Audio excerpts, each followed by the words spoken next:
이 고린도전서 14장에 기록된 이 말씀을 통해서 또 하나님께서 주시는 은혜를 우리가 함께 나누기를 원합니다. 지금 우리 고린도 교회에서는 이 성령에 대한 지식이 별로 없었기 때문에 성령에 대한 은사를 오해하게 되었고요. 이 잘못된 은사를 주장하는 사람들 때문에 이 교회에 지금 분란이 일어나고 분쟁이 지금 일어나고 있는 것입니다. 그래서 바울이 이 문제를 해결하기 위해서 고린도전서 12장에서부터 14장까지 오늘 읽었던 14장까지 은사에 대한 부분을 설명하고 있는 것입니다. 우리가 12장에서는 이 성령의 은사라는 것은 교회와 성도를 유익하게 하려고 또 이 서로의 부족함을 채우기 위해서 각자에게 성령이 주시는 선물이라 그렇게 설명을 하고 있죠. 그리고 13장에서는 이런 여러 가지 은사들이 제대로 활용되기 위해서는 사랑으로 하나 되어야 된다. 사랑의 은사를 통해서 서로가 인정을 하고 서로가 섬기고 하나 되는 것을 이제 강조를 했다면 오늘 14장에 와서는요. 이 은사를 주장하는 사람들 중에 특별히 문제가 되는 사람이 있었어요. 그게 알아듣지 못하는 방언을 하는 사람들입니다. 이 문제를 일으켰던 사람들을 오늘 책망을 하는 내용이 기록되어 있습니다. 그래서 바울은 이 잘못된 이 방언의 은사와 말씀을 풀어주는 이 예언의 은사를 이제 비교를 하면서 어떤 것이 정말 하나님이 원하시는 것이냐, 하나님이 기뻐하시는 은사냐 하는 것을 잘 분별해봐라 하면서 권면의 말씀을 지금 기록을 하고 있는 겁니다. 그래서 여러분 1절을 한번 보십시오. 거기 사랑을 추구하며 13장과 연결되어 있죠. 사랑을 추구하며 신령한 것, 영적인 은사를 사모하되 특별히 예언하려고 하라 하고 시작합니다. 여기 이제 굳이 하나 덧붙이자면 방언하기보다는 특별히 예언하려고 해라. 예언을 강조하면서 지금 시작을 하고 있는 겁니다. 그래서 말아듣지 못하는 방언과 이 예언 두 개를 이렇게 비교하면서 어떤 것이 교회가 먼저 해야 될 것인가. 이 예언이라는 것은 하나님 말씀을 풀어주는 거예요. 하나님 말씀을 풀어서 알아듣게 하는 것, 설명하는 것, 그것이 예언이라는 겁니다. 이 말씀을 잘 설명을 하고 알아들어야 은사도 제대로 쓰임을 받게 되는 겁니다. 그래서 여기 신령한 것, 영적인 것을 사모할 때 사랑을 따라서 하되 특별히 방언보다는 예언을 하도록 해라. 말씀을 잘 가르치도록 해라. 그래야 교회가 제대로 세워진다고 시작을 하는 겁니다. 그런데 그 당시 고린도교의 성도들 중에서는요. 영적인 것을 사모한다고 하면서 사람이 알아듣지 못하는 이런 말들을, 방언을 하게 된 거예요. 그래서 이게 최고다 하면서 주장을 하게 된 겁니다. 그래서 이걸 가지고 자기를 자랑하고요. 또 하지 못하는 사람은 무시하고 그것 때문에 막 분란이 일어나게 된 것이죠. 그래서 바울은 이 문제를 해결하기 위해서 지금 12장부터 차근차근 설명을 하고 있는 겁니다. 그래서 여러분 2절을 한번 보십시오. 방언을 말하는 자들은 나오죠. 방언을 말하는 자는 사람에게 하지 아니하고 하나님께 하나니 이는 알아듣는 자가 없고 영어로 비밀을 말함이라. 여기 알아듣는 자가 없는 방언을 하는 사람들이 있다는 얘기죠. 이건 사람에게 하는 게 아니고 하나님께 하라고 말하죠. 여기 방언이란 이 단어가 이 글로사라는 단어가 원래는 혀라는 단어, 혀 또는 언어라는 단어예요. 지방 언어 이런 뜻도 있고요. 언어를 말하는 것인데 여기서는 알아듣지 못하는 이 말을 방언이라고 표현을 하게 된 겁니다. 그래서 우리가 이 부분을 좀 분명히 알고 있어야 되는데요. 이 방언이라는 이 표적적인 은사는 우리 사도행전 2장에 제일 먼저 나타나게 되죠. 여러분 사도행전 2장에 성령이 처음으로 이 땅에 임할 때에 방언의 표적, 그건 알아듣는 방언이죠. 한 사람이 말을 했는데 여러 나라 사람이 똑같은 말로 알아듣게 되는, 그래서 사람이 할 수 없는 그런 표적이 나타난 겁니다. 언어의 표적이죠. 그래서 이 성령이 이제는 구약시대처럼 제사장이나 왕이나 선지자에게 임하는 것이 아니고 이제는 모든 믿는 자에게 임하는 때가 되었다. 그게 요엘서에 예언된 것인데요. 요엘서의 예언대로 이제는 성령이 모든 사람에게 임하게 되은 하나님의 때가 되었다는 것을 알게 하기 위해서 사람이 할 수 없는 표적이 나타나게 된 거예요. 여러 나라 사람이 예루살렘의 명절을 지키러 왔는데 이 유대인들이 말을 하는데 다 알아듣게 되는 표적이 나타나는 거죠. 누구에게나 성령이 임했다는 것을 나타내기 위해서 알아듣는 언어의 표적이 나타난 겁니다. 근데 지금 고린도 교회에 지금 나타난 이 방언은 언어로서의 방언이 아니에요. 알아듣지 못하는 거예요.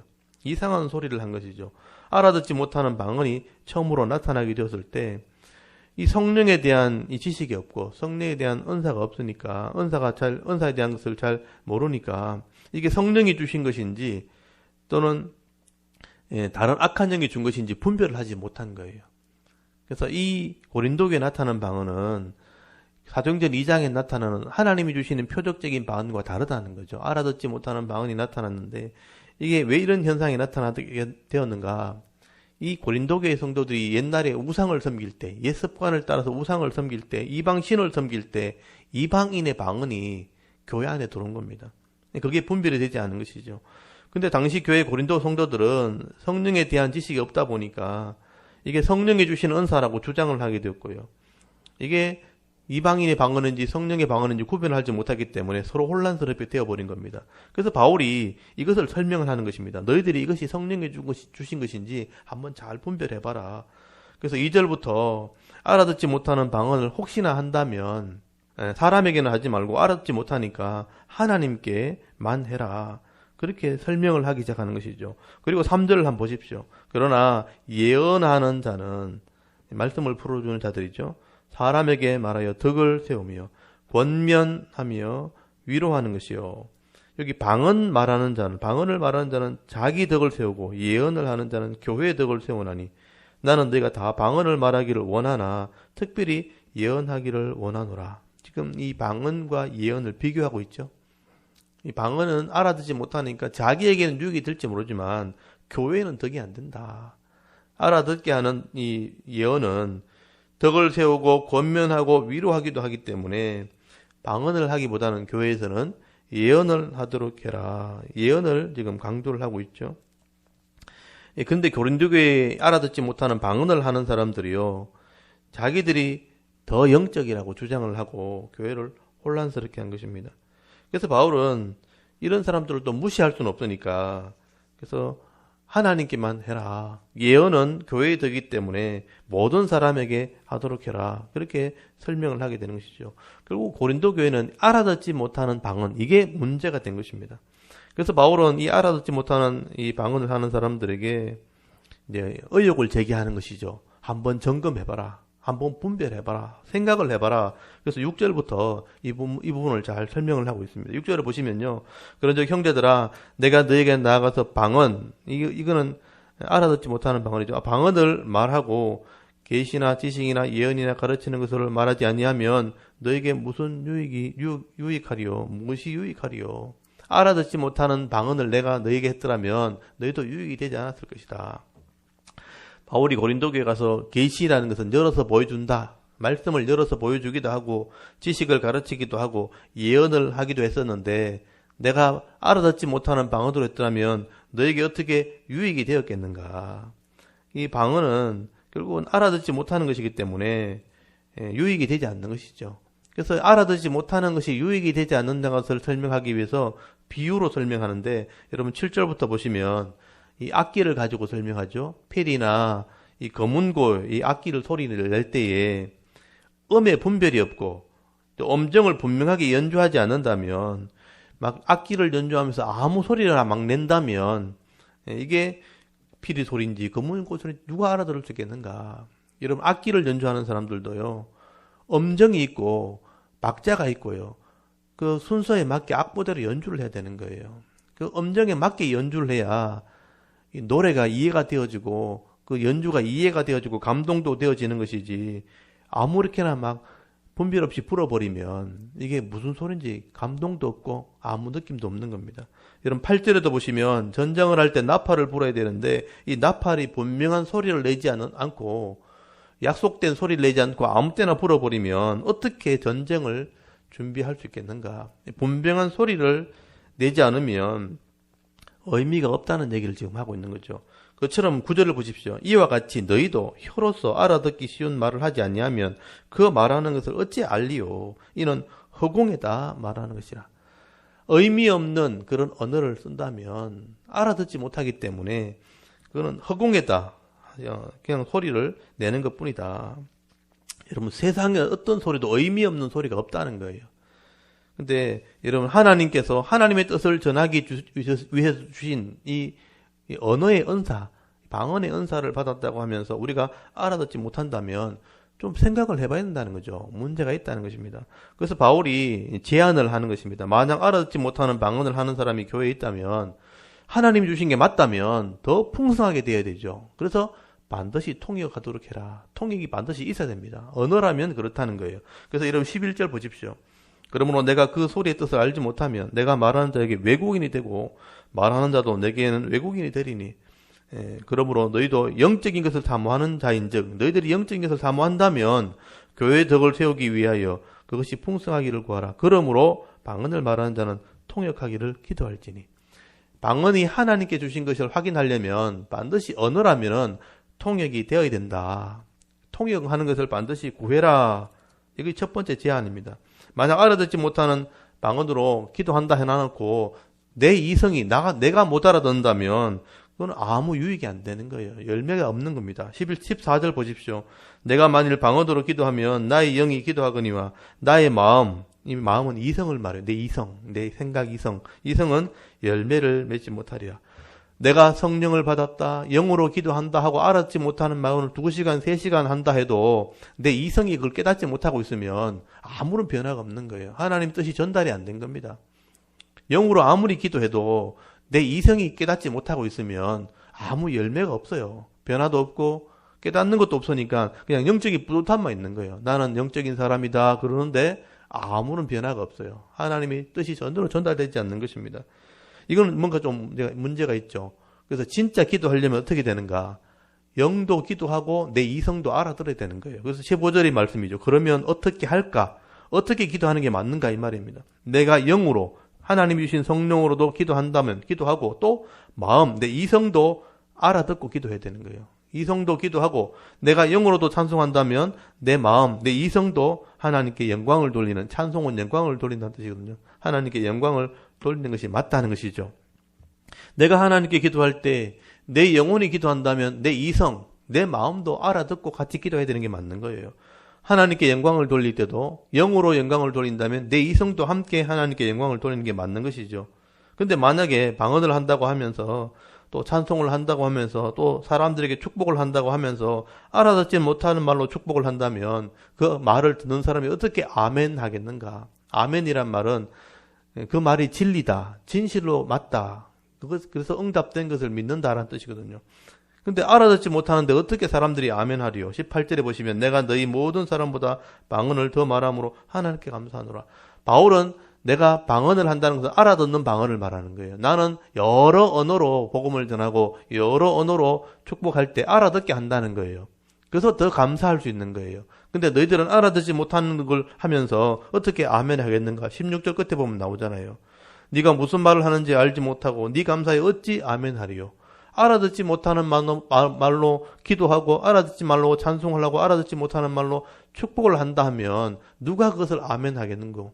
근데 나는 여러 언어로 복음을 전하고 감사하고 축복하니까 그것이 하나님께 감사가 되는 것이다. 그래서 여러분 19절에 그런 말을 하잖아요. 그러나 교회에서 네가 남을 가르치기 위해 깨닫는 마음으로 5마디를 말하는 것이 1만 마디 방언으로 말하는 것보다 나으니라 라고 돼 있죠.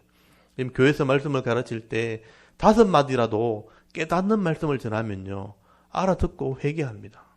말씀을 따라 순종하려고 하고 변화되어지는 역사가 나타나는 것이죠. 근데 알아듣지는 못하는 말로 알아듣지 못하는 방언으로 1만 마디를 말한다 할지라도 그거는 알아듣지 못하니까 시간을 허비하는 것입니다. 아무런 유익이 되지 않는 것이죠. 그래서 바울은 알아듣지 못하는 이 방언이 교회에 유익이 되지 않는다면 어떻게 하나님께서 기뻐하시겠는가 한번 분별해봐라, 생각해봐라. 그래서 바울의 첫 번째 제안은 이런 알아듣지 못하는 방언을 하는 사람이라면 통역하는 은사를 반드시 구해라. 이게 제안입니다. 그래야 하나님이 하신 것이라고 인정할 수 있다. 그리고 바울은 두 번째 얘기하는 것은 거기 이사야의 말씀, 구약의 말씀을 가지고 점검을 한번 해보라 얘기합니다. 여러분 21절에 보시면 율법에 기록된 바라고 되어 있죠. 주께서 이르시되 내가 다른 방언을 말하는 자와 다른 입술로 이 백성에게 말할지라도 그들이 여전히 듣지 아니하리라 하였으니 그러므로 방언은 믿는 자들을 위하지 아니하고 믿지 아니하는 자들을 위하는 표적이나 예언은 믿지 아니하는 자들을 위하지 않고 믿는 자들을 위함이니라. 여기 보시면 이 구약의 말씀을 가지고 인용을 하고 있습니다. 이 이사야의 말씀에 보면요, 하나님을 섬기라고 약속한 이스라엘 백성들이 우상을 섬기고 또 악을 행하게 되어질 때에 하나님을 버리고 악을 행할 때 아수르가 와서 심판을 했습니다. 이게 북쪽 이스라엘이 BC 722년에 아수르에게 멸망을 받았죠. 이방인들이니까, 아수르 사람이 이방인들이니까 알아듣지 못하는 언어, 방언을 하는 사람들이 와서 그들을 심판했다는 거예요. 하나님 말씀을 순종하지 않을 때, 믿지 않을 때에 방언을 하는 사람들이 와서, 이방의 언어를 하는 사람이 와서 그들을 심판할 때까지 나를 믿지 않았다는 거죠. 그래서 이 방언을 하는 것은, 알아듣지 못하는 말을 하는 것은 믿지 않는 자들을 심판할 때 하나님이 쓰시는 것이다.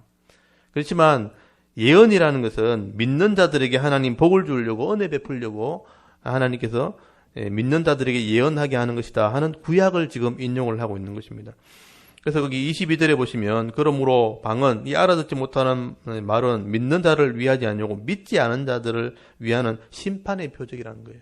그리고 예언은 믿지 아니한 자들을 위하지 않냐고 믿는 자들을 위해서 주는 것이다. 그래서 여러분 23절을 설명하고 있죠. 그러므로라는 것은 연결되어 있잖아요. 온 교회가 다 함께 모여 다 방언을 말하면 알지 못하는 자들이나 믿지 않는 자들, 불신자들이죠. 불신자들이 들어와서 너희를 미쳤다 하지 아니하겠느냐.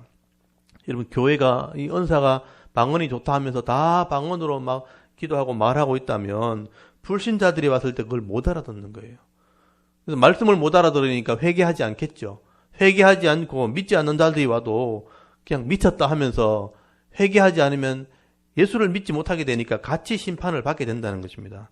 그래서 24절에 보시면, 그러나 다 예언을 말하면 믿지 아니한 자들이나 알지 못하는 자들이 들어와서 모든 사람에게 책망을 들으며 모든 사람에게 판단을 받고 그 마음에 숨은 일들, 이 죄를 말하죠. 숨은 일들이 드러나게 되므로 엎드려 하나님께 경배하며 하나님이 참으로 너희 가운데 계신다 전파하지 않겠는가. 믿지 않는 자들이 들어와서 예언을, 말씀을 잘 알아들으면 내가 죄를 지었구나, 숨은 죄가 드러나고 회개하게 되어지면 하나님을 전파하는 사람이 되지 않겠는가.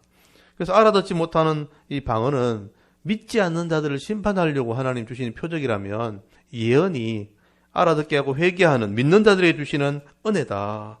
그래서 바울이 지금 두 번째 제안하는 거, 구약을 읽어보고 이 구약의 말씀을 이렇게 살펴볼 때에 알아듣지 못하는 방언은 믿지 않는 자를 심판하는 것이고, 알아듣는 이 예언은 믿는 자들에게 주시는 은혜가 되고 유익이 된다는 것이죠. 그래서 어느 것이 하나님이 기뻐하는 것인지 한번 생각해봐라 하고 제안을 하는 것입니다. 그리고 세 번째로 26절에 보시면요, 여기 그러므로 형제들아 어찌할까. 너희가 모일 때 각각 찬송시도 있고 가르치는 말씀도 있으며 계시도 있으며 방언도 있으며 통역함도 있나니 모든 것을 덕을 세우기 위해 해라. 방언이든 예언이든 은사는, 성령이 주는 은사는 덕이 돼야 되는 겁니다. 기준이 덕이 된다는 것이죠. 하나님께서 성도들에게 은혜를 주실 때는 교회가 덕이 되고 유익이 되게 하려고 주시는 것이라는 것이죠. 그래서 이게 덕이 되는지 한번 살펴보라는 거죠. 찬송을 하든지 또 말씀을 전하든지 방언을 하든지 통역을 하든지 이 은사의 목적은 다 유익이 되고 교회에 덕을 세기 위해서 주는 것입니다. 그런데 덕이 안 되면 안 하는 게 맞다는 것이죠. 근데 알아듣지 못하는 이 방언을 하는 사람들이 교회에 자꾸 혼란을 주기 때문에, 만약 이런 은사가 있을 때 확인을 반드시 해야 되는 겁니다. 하나님이 주신 것을 확인하기 위해서는 두세 사람이 반드시 모여서 하되 차례를 따라서 하고 통역을 반드시 해야 된다. 이건 확인하라는 뜻입니다. 27절 한번 보십시오. 만일 누가 방언으로 말하거든 두 사람이나 많아야 세 사람이 차례를 따라 하고 한 사람이 통역할 것이요. 만일 통역하는 자가 없으면 교회에서는 잠잠하고 자기와 하나님께 말할 것이요. 이게 하나님께서 주시는 방언이라면 알아듣지 못하게 할 리가 없다는 거예요. 혀를 만드신 분이 하나님이고요, 언어를 만드신 분이 하나님이에요. 그래서 하나님이 은혜를 주려고 방언, 은혜를 주었다면 알아듣지 못하게 할 리가 없다는 것입니다. 그래서 반드시 통역해서 확인해 보라는 거예요.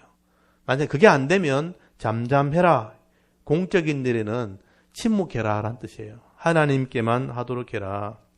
여기 잠잠하라는 말은 하나님께만 하고 개인적으로 해라, 그렇게 말하는 것입니다. 근데 예언도 마찬가지죠. 하나님 말씀을 풀어주는데 자기 혼자 주장하면 안 되는 거예요. 그래서 예언을 해도 두세 사람이 모여서 두세 사람이라는 건 정인의 원리거든요. 다 인정할 수 있는 그런 언어가 돼야 되고 그런 말씀이 되어야 되는 것입니다. 예언을 해서 말씀을 풀어주는 사람도 공적으로 모든 사람이 인정할 수 있어야 되는 거죠. 하나님 말씀을 깨달았을 때 차례대로 이해할 수 있도록 그렇게 전해라. 그래서 우리가 반드시 이것을 확인해야 되는 것입니다. 여러분, 방언을 하는 우리 한국교회 여러 교회에서 방언을 하는 사람들도 많다 하지만 확인을 해보는 사람이 아무도 없어요. 방언을 했을 때는요, 이게 분명히 확인하라고 되어 있습니다. 그래서 이 방언이 맞는지를 두세 사람이 모여서 통역의 은사를 구해서 함께 통역을 반드시 해야 되는 거죠. 통역이 안 되면 그건 개인적으로 해야 되는 겁니다. 하나님께만 하고 공적인 일은 하지 말아라고 성경에 기록을 하고 있죠. 안 그러면 혼란스럽게 되어지니까.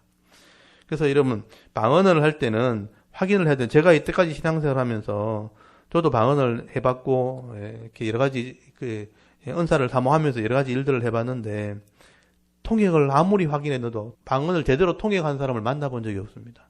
제가 이때까지 신앙생활에도 제가 만나보지 못했다면 그런 사람이 없는 거나 마찬가지예요. 그러니까 한 사람이 방언을 하고 여러 사람이 통역을 했다고 하는데 그 통역 한 사람마다 뜻이 다 다르다면, 말이 다르다면 그는 방언이 잘못됐든지 통역이 잘못됐든지 아니면 둘 다가 잘못된 것입니다. 그렇다면 우리가 의심을 해봐야 되는 것이죠. 예언도 마찬가지입니다. 하나님 말씀을 깨달았다고 해서 이 예언을 하게 되어질 때에 자기만 알아듣고 자기만 옳다고 주장하면 그건 잘못된 것이죠. 그래서 예언하는 자들도 하나님 말씀을 풀어서 설명하는 사람이라면 다 존중히 여기는 마음이 있어야 되는 것이죠. 다 인정할 수 있고 다 깨달아야 되는 것입니다. 그래서 33절에 보시면 하나님은 무질서의 하나님이 아니시오 오직 화평의 하나님이시라. 우리가 은사라고 할 때 자꾸 사람이 능력이 있다, 사람에게 관심을 가지지만 사실은 하나님이 주시는 은사이기 때문에 하나님의 뜻을 거스르는 은사는 없는 것입니다.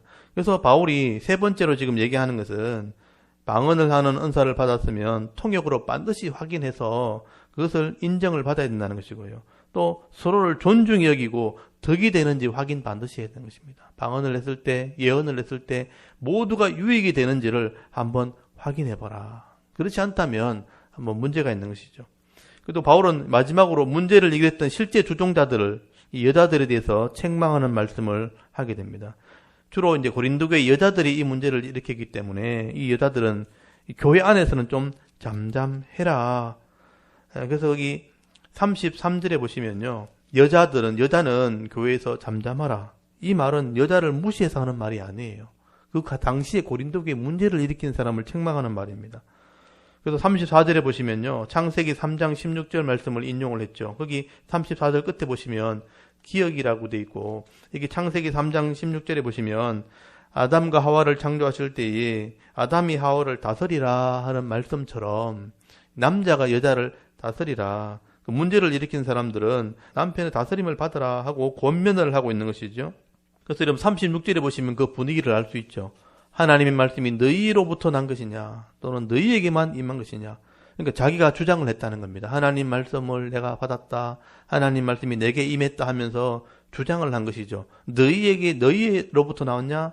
또 너희에게만 임했냐? 하면서 책망을 하고 있죠.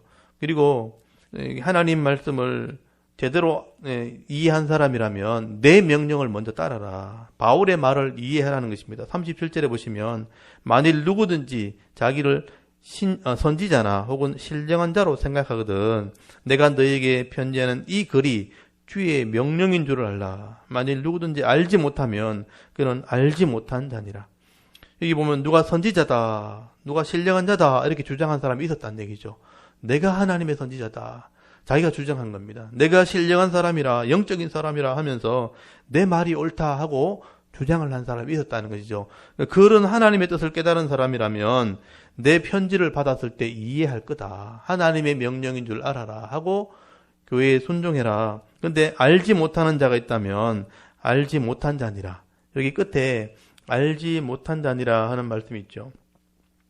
거기 37절 끝에 보시면 이 글이 주의 명령인 줄을 알리라 하고 나서 만일 누구든지 알지 못하면 여기 2번이라고 돼 있죠. 그래서 2번에 가보시면 어떤 사배는 알지 못하는 대로 두라. 이 말을 깨닫지 못하는 자라면 알지 못한 대로 그냥 내버려 두라. 이 말은 심판을 받게 된다는 뜻입니다. 하나님의 명령임에도 불구하고 알아듣지 못한다면 알아듣지 못하는 대로 그냥 내버려 두라. 그럼 하나님이 그들을 심판할 것이라. 그렇지만 알아듣는 사람이 있다면 하나님께서 그들에게 복을 주실 것이라고 말씀을 하게 되는 것입니다. 그래서 이 바울의 이 말을 제대로 알아듣지 못하는 사람들이 지금도 이걸 가지고 오해를 한 거예요. 이 전체 12장부터 14장까지 전체를 읽어보면요. 이게 무슨 일이 다 이해가 돼요. 근데 바울이 말했던 그 한 구절만 딱 가지고 방언이 옳다, 알아듣지 못하는 것도 은사다 이렇게 주장하게 되면 문제가 되기 시작하는 것입니다. 그래서 여기 12장 31절에도 더 큰 은사를 사모해라 이런 이 말을 보고 이 더 큰 은사를 사랑의 은사를 얘기하는 건데 은사 중에 더 큰 것이 있다고 오해를 하게 되면 자꾸 내가 주장하게 되고 또 은사를 구하게 되는 거죠. 여러분 은사는 성령이 각자에게 주시는 거예요. 내가 달라고 주는 게 아니에요. 내게 맞는 성품, 내게 맞는 성격이 있듯이 내게 맞는 은사를 하나님이 주신 것인데 나는 이렇게 되게 해달라, 저렇게 되게 해달라 그렇게 구할 수 있는 게 아니란 뜻이에요. 우리 얼굴이 정해져 있고 우리 심성이 정해져 있잖아요. 그렇지만 나는 이 얼굴 되고 싶다고 막 이렇게 하나님께 구한다면 얼굴을 바꿔주지 않잖아요. 근데 그 DNA를 가지고 그대로 태어나는 겁니다. 은사도 마찬가지예요. 하나님이 각자에게 성품을 맡겨주는 건데 나는 이거 되게 달라 저거 되게 달라 해서 구한다고 그럼 오해가 되고 착각이 되는 거죠. 그리고 14장 5절에 보면 나는 너희가 다 방언 말하기를 원하노라 이 말 한마디만 딱 가지고 방언 말하라 그랬잖아 이렇게 하는데 이렇게 바울이 말한 이유는 방언 말하기를 원하지만 특별히 예언을 하는 게 더 낫다. 예언을 강조하려고 이 말을 준 거예요. 근데 예언을 자꾸 무시하고 말씀을 무시하고 방언을 구하는 것을 추구하게 되어지면 이게 잘못된 길로 갈 수 있다는 것입니다. 14장 18절에도 보면 내가 너희 모든 사람보다 방언을 더 말함으로 하나님께 감사하노라. 바울도 방언을 많이 말했다 하지만 이건 언어를 말하는 거예요. 여러 언어로 내가 복음을 전하고 여러 언어로 내가 말씀을 가르쳤기 때문에 모든 사람이 다 감사하게 되었다. 그 표현이에요. 이해를 못했기 때문에 착각을 한 것이죠. 14장 39절에 보시면 방언 말하기를 금하지 말라 했다. 이건 알아듣는 방언을 얘기하는 거예요. 언어로서의 방언을 말하는 것이 알아듣지 못하는 방언은 충분히 설명을 했거든요. 앞에. 악기를 통해서 설명하고 구약의 말씀을 통해서 설명하고 알아듣지 못하는 것은 유익이 되지 않으니까 잠잠해야 된다. 개인적으로 해야 된다고 여러 번 권면을 했거든요. 이거 말을 알아들었다면 이 방언은 알아듣는 방언을 얘기해줘. 이런 은사가 있다면 금하지 않고 존중히 여기는 게 맞다. 이런 표현으로 쓴 것이죠. 근데 알아듣지 못하는 방언을 계속하면 사탄의 미혹을 받게 됩니다. 사탄의 유혹을 받게 되는 것이죠. 그래서 이런 한마디 말씀을 잘못 이해하고 방언이 최고다, 방언이 은사의 시작이다 이렇게 가르치기 시작한 것이죠. 그래서 오늘날 많은 교회에 혼란함이 오게 되어진 것입니다. 차례대로 12장부터 다 읽어서 이해하면 되는데 한 구절씩만 이해해가지고 이방인에게 들어온 이 잘 알아듣지 못하는 방언을 계속해서 가르치고 주장을 하다 보니까 이 온 교회가 지금 혼란스러움에 빠지고 정리가 되어 있지 않는 것을 보게 됩니다. 이게 한국교회의 현실이죠. 오늘도 이 바울의 말을 우리가 차근차근 읽어보시면 돼요. 하나님께서 원하시는 것이 무엇인가? 정말 교회에 유익이 되고 덕이 되는 것이 무엇인가? 이걸 바로 은사를 사용하게 될 때, 또 예언을 바로, 말씀을 가르치는 일을 바로 하게 될 때, 나도 유익이 되어지고, 교회가 덕이 되는 그런 은혜가 있다는 것을 말씀을 하게 되는 것이죠. 그래서 바울이 마지막 결론이 그겁니다. 39절에 보시면, 그런즉 내 형제들아, 교회들에게 하는 말이죠. 예언하기를 사모하라고 돼 있잖아요. 사모하며 방언하기를 금하지 말라. 이거는 알아듣는 언어의 방언을 말하는 거예요. 예, 모든 것을 품위 있게 하고 질서 있게 하라. 하나님의 은사라면 여기 품위가 있어야 되고 질서가 있어야 된다라고 말씀을 하게 됩니다. 여러분, 하나님의 교회는 말씀으로 기초를 세워야 되는 것입니다. 이 하나님 말씀을 제대로 가르치면요, 제대로 된 은사가 나오도록 되어 있습니다. 그래서 언어로 된 방언을 통해서 하나님의 뜻을 알아들었다면 회개하고 변화되어 새 사람 되는 것, 그게 은사의 목적이죠. 그런데 알아듣지 못하는 방언으로 혼란스럽게 한다면 덕도 되지 않고 유익도 되지 않는 겁니다. 이걸 잘 분별하라고 말씀을 하게 되는 것이죠. 그래서 이 하나님의 은사가 있다면 품위 있게 하고 질서 있게 하라. 이 품위 있다는 말이 단정하고 예의 바르다는 뜻이에요. 성령의 은혜가 임했다고 하면서 여러분 우리가 혐오스러운 마음이 든다면 막 자빠지고 넘어지고 뒹굴고 하면서 성령의 은혜가 임했다고 하면서 서로가 공감이 되지 않는다면 그건 문제가 있는 겁니다. 여러분 성령의 은사가 다른 사람은 알아듣지 못하는데 나만 이해되고 내만 주장하는 것, 그건 은사라고 할 수 없습니다.